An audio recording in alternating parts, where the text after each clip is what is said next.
అధ్యక్ష, ముందుగా తమరికి ధన్యవాదాలు అధ్యక్ష. ఎందుకంటే ఒక యువ శాసనసభ్యురాలు ఇవాళ అనుకోని పరిస్థితుల్లో మన మధ్యన లేని ఈ సందర్భంలో మరి కేవలం ఈ ఒక్కరోజు మొత్తం కూడా సంతాప తీర్మానం మీదే అమ్మాయి గురించి మాట్లాడడానికి అందరికీ అవకాశం ఇచ్చినందుకు ముందుగా తమరికి ధన్యవాదాలు అధ్యక్ష. నిజంగా కూడా కొన్ని సందర్భాలు దిగ్భ్రాంతిని కలిగిస్తాయి అధ్యక్ష.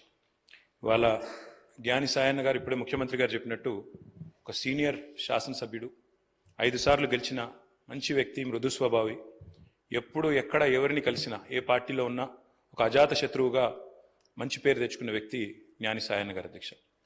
గతంలో పెద్దలు కేసీఆర్ గారి నాయకత్వంలో సాయన్న గారు, మేము అందరం కూడా కలిసికట్టుగా నగరాభివృద్ధికి ఎన్నో రకాలుగా కంటోన్మెంట్ కానీ తర్వాత నగరంలోని వివిధ ప్రాంతాలకు సంబంధించి కానీ చాలా కమిట్మెంట్తో పనిచేసిన నాయకుడు సాయన్న గారు అధ్యక్ష.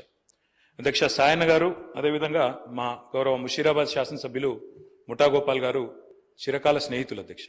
దాదాపు దశాబ్దాల స్నేహం వారిద్దరిది కూడా. మీకు కూడా మంచి స్నేహితుడు అధ్యక్ష వారు.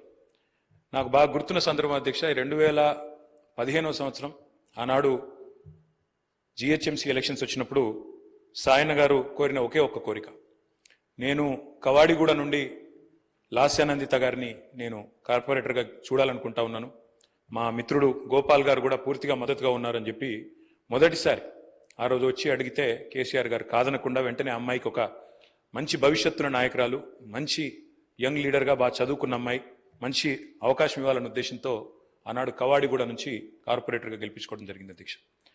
కానీ నిజంగా కొన్ని సందర్భాలు ఎట్లా ఉంటాయి అధ్యక్ష అంటే, ఇప్పుడు సాయన్న గారి కుటుంబాన్ని చూస్తూ ఉంటే విధి నిజంగానే వారి మీద పగబట్టిందేమో అన్నంత తీవ్రంగా ఒకే ఒక్క సంవత్సరంలో మరి అటు సాయన్న గారు దుర్మరణం పాలు కావడం, ఆ తర్వాత అనుకోని మరి మమ్మల్ని అందరినీ కూడా విస్మయపరుస్తూ దిగ్భ్రాంతికి గురి చేస్తూ లాస్యానందిత గారు కూడా ఈ రోడ్ యాక్సిడెంట్లో చనిపోవడం, ఇవన్నీ కూడా అత్యంత ఆవేదన కలిగించే అంశాల అధ్యక్ష. ఒకటే ఏడాది లోపల అటు తండ్రి ఇటు కూతురు చనిపోవడం అంటే ఆ కుటుంబంలో ఎంత విషాదం ఉంటుందో మనం ఊహించవచ్చు అధ్యక్ష. కానీ చాలా చురుకైన అమ్మాయి అధ్యక్ష. ఆనాడు కార్పొరేటర్గా జిహెచ్ఎంసీలో పనిచేసిన, తదనంతరం సాయన్న గారు కొంత ఆరోగ్యం బాగలేకుండా అధ్యక్ష, బాగా డయాబెటీస్ ఎక్కువై చివరికి లెగ్ యాంపిటేట్ చేయాల్సిన పరిస్థితి వచ్చినప్పుడు కూడా ఒకవైపు నందిత, మరొక వైపు నివేదిత, ఇద్దరు అమ్మాయిలు పాపం ఆయనతో ఎల్లవేళలా ఎక్కడికి ఏదైనా మీటింగ్కి వచ్చినా, ఆఫీస్కి పోయినా, మంత్రులను కలిసేదున్నా లేదా అధికారులను కలిసేదున్నా ఇద్దరు అమ్మాయిలు కుడి భుజం ఎడమ భుజం మాదిరిగా ఆయనకి రెండు వైపులా ఉండి తీసుకొని పోయేవాళ్ళు అధ్యక్ష. మా దగ్గర కూడా చాలాసార్లు ముగ్గురు కలిసే వచ్చేది.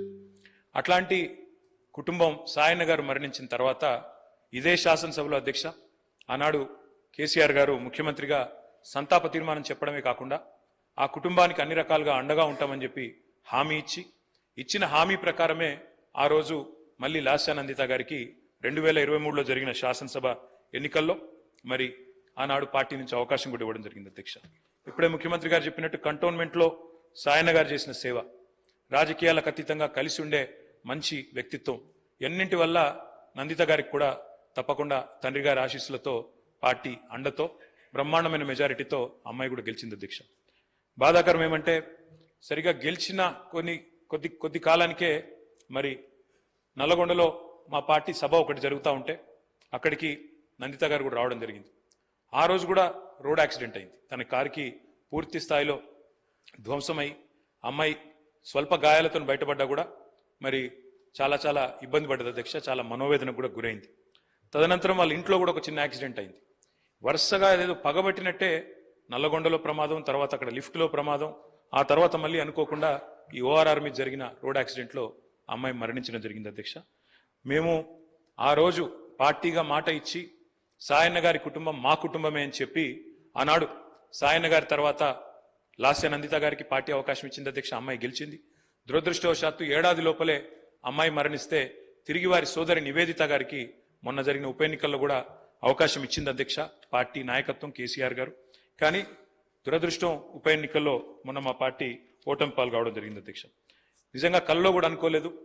చురుకైన ఒక నాయకురాలు, మంచి వ్యక్తిత్వం, మంచి విద్యార్హతలు కలిగిన ఒక మహిళ ఈ శాసనసభలో అడుగుపెట్టిందని చెప్పి సంతోషపడ్డాం. భవిష్యత్తు ఉజ్వలంగా ఉంటుంది అమ్మాయికి అని చెప్పి ఆశించినాం.